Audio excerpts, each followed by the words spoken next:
تمام حضرات سے درخواست ہے جو نوجوان کا طبقہ ہے وہ آگے آ جائیں، برائے کرم صرف 10 منٹ کے لیے آگے آ جائیں. کچھ باتیں انشاءاللہ یوم جمہوریہ 26 جنوری اور 15 اگست کے تعلق سے انشاءاللہ بیان کی جائیں گی. میں زیادہ کچھ نہیں کہوں گا، صرف اتنا بتلاؤں گا کہ ہم 26 جنوری اور 15 اگست صرف ہم ہی نہیں بلکہ پورے ہندوستان کے اندر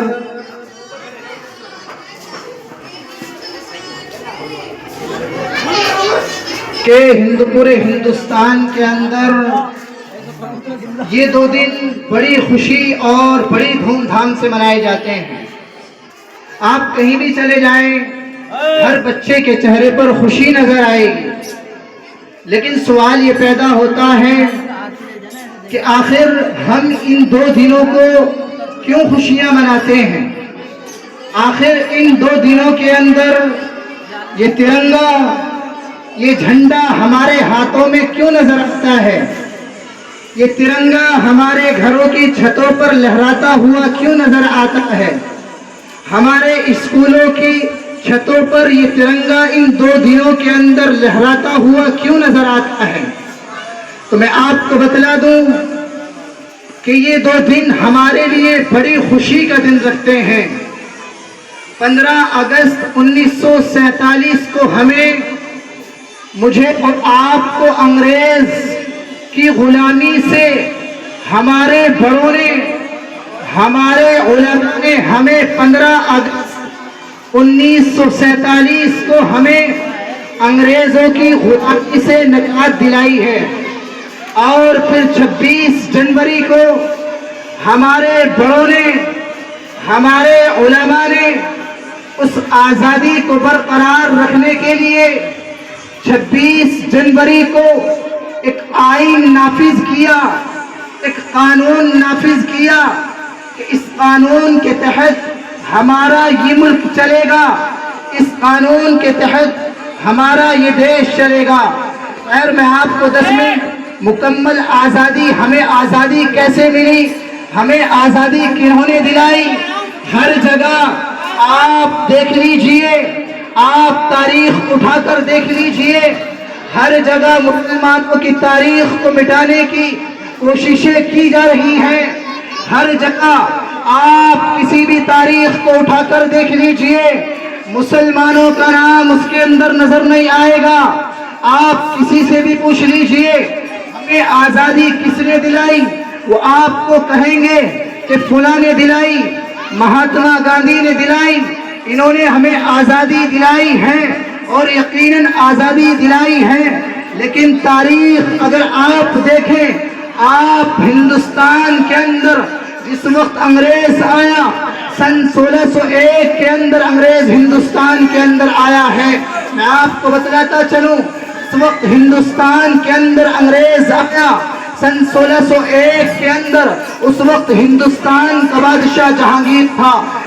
1608 کے اندر وہ ایسٹ انڈیا کمپنی کی بنیاد لے کر کے اس ہندوستان کے اندر آیا ہے. سن 1608 کے اندر اس نے حکومت وقت سے درخواست کی. میں آپ کو بتلا دوں، اس وقت ہندوستان کا بادشاہ جہانگیر نام کا تھا. اس وقت اس بادشاہ سے اجازت طلب کی کہ ہمیں یہاں رہنے کی اجازت طلب کی جائے، ہمیں یہاں رہنے کی اجازت دی جائے. ہم یہاں کی جو تجارت ہے ہم اس کو مضبوط بنائیں گے، ہم ہندوستان کو مضبوط بنانے کے لیے آئے ہیں. خیر، اس بادشاہ نے ان کو اجازت دے دی اور وہ ہندوستان کے اندر انگریز رہنے لگے. تقریباً 1 صدی کے بعد 1601 میں انگریز آئے. 1701 کے اندر چھوٹے چھوٹے صوبوں پر، چھوٹے چھوٹے علاقوں پر اس نے قبضہ کر لیا. 1717 میں اس نے میسور کے ایک صوبے پر قبضہ کیا.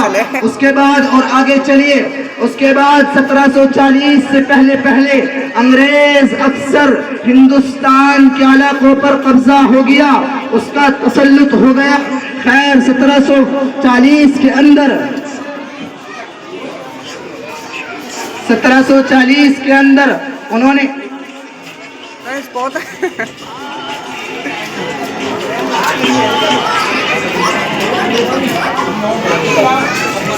پھر 1740 کے اندر انہوں نے شیخ عبد الرحیم کے یہاں ایک لڑکا پیدا ہوا شاہ عبد العزیز، اور انہوں نے ان کے خلاف جہاد کا فتویٰ جاری کیا۔